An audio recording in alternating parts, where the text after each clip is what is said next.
Good morning. Today, we will discuss the digitalization of education and programming education within primary and secondary schools. This presentation has been prepared by the School DX project team of the Elementary and Secondary Education Bureau, MEXT, which stands for the Ministry of Education, Culture, Sports, Science and Technology, Japan. Digitalization in education is a key initiative for shaping the future of our society, and it plays a crucial role particularly in school education. The GIGA initiative aims to provide one device for one student, along with high-speed internet access in every school. The main goal is to unleash the potential of all children by creating an environment that supports individually optimized and collaborative learning. Let's go over the main points. Firstly, this initiative has allocated more than $4.6 billion, equivalent to approximately 500 billion Kenyan shillings, to achieve its goals.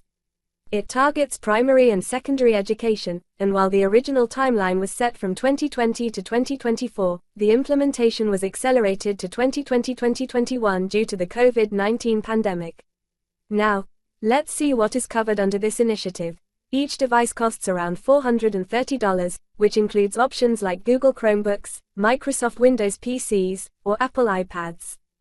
For platforms, the initiative uses cloud-based groupware, such as Google Workspace for Education or Microsoft Office 365 Approximately $1.3 billion is dedicated to securing high-speed networks at schools. Finally, $290 million has been allocated for various support initiatives. This includes subsidies for technical support, lending Wi-Fi routers to disadvantaged families, providing devices for educators, and supporting network assessments. Additionally, MEXT has encouraged local boards of education to utilize flexible budgets for these purposes. In today's increasingly unpredictable society, it's crucial to develop the ability to use information actively, rather than just passively accepting it. This is why programming education is becoming more and more important. The aim is to help students learn to utilize information and technology as an active tool. Computers are deeply integrated into our daily lives, and it's important that students learn not only how to use them effectively but also understand how they work and run programs. This skill will be essential, regardless of the career path they choose in the future. The enhancement of information education under the National Curriculum Standard began as early as 2008, with implementation timelines for elementary, junior high, and high schools from FY 2020 to FY 2022. Just like learning a language, the ability to use information is recognized as an essential quality for learning. To foster this ability, ICT environments in schools have been strengthened, allowing students to actively engage with technology during their learning activities. Programming education has been integrated across elementary, junior high, and senior high schools.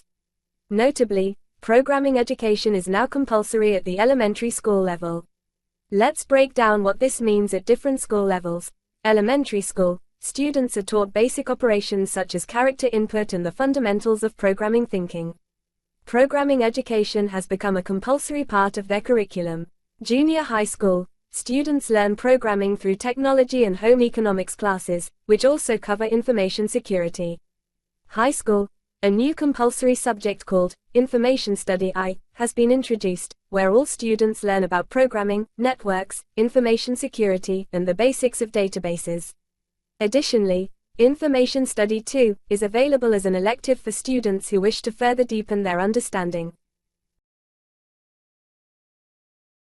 This slide highlights the evolution of programming education under the National Curriculum Standard revisions from 2008-2009 to 2017-2018.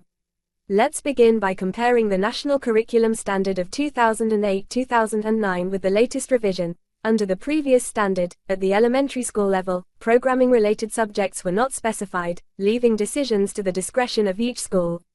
In junior high school, programming was included as part of technology and home economics subjects, focusing on measurement and control programming. In high schools, students had to choose one of two courses, Society and Information, or Information Science. Notably, around 80% of students graduated without learning programming as part of their coursework. The revised National Curriculum Standard of 2017-2018 has significantly elevated the role of programming education. Elementary school, from FY 2020, programming education has become compulsory. The general provisions require a systematic approach to teaching logical thinking skills, enabling students to understand how computers operate and perform tasks. For example, programming is integrated into subjects like math, science, and general study periods. Junior high school, from FY 2021, programming education has been enhanced within technology and home economics courses. Students now also learn interactive content programming that involves networks. High school, from FY 2022, all students are required to take Information Study I, which covers the basics of programming, networks, information security, and databases. Additionally, there is an elective course, Information Study II, that offers more advanced learning in programming. These updates reflect the increasing importance of preparing students with the necessary skills to navigate and actively participate in an information-driven society. Programming is not just about using technology but understanding its underlying logic and being able to create solutions with it.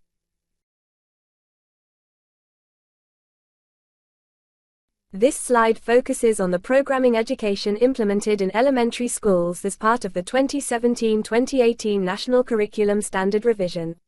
Programming education is now compulsory at the elementary level, aiming to develop essential skills for future generations. The overall aims of programming education are fostering programming thinking, helping students develop logical thinking skills to solve problems effectively, understanding how computers work and supporting proactive learning, teaching students not just how to use computers, but also how to understand their functionality, fostering an attitude of proactively using technology to solve real-world problems and contribute positively to society, ensuring deep learning in each subject, integrating programming to enhance a deeper and more thorough understanding of subject matter. Let's take a look at some example lessons. 5th grade math, construction of regular polygons. In this lesson, students learn to draw regular polygons by understanding that all sides and angles of a regular polygon are equal. Through programming, students can create these polygons, such as triangles and hexagons, using a simple block-based coding environment like Scratch. They confirm that tasks which might be challenging for humans can be easily done by computers. This approach not only teaches programming but also reinforces their understanding of geometric shapes. 6th grade science, tools that use the properties and functions of electricity. In this science lesson, students use programming to learn about electricity.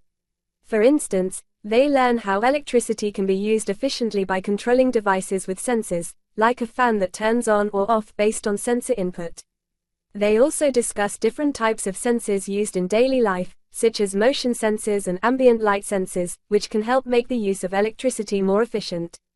These examples illustrate how programming education is not isolated but integrated into core subjects like math and science, enabling students to apply their programming skills to understand and solve real-life problems.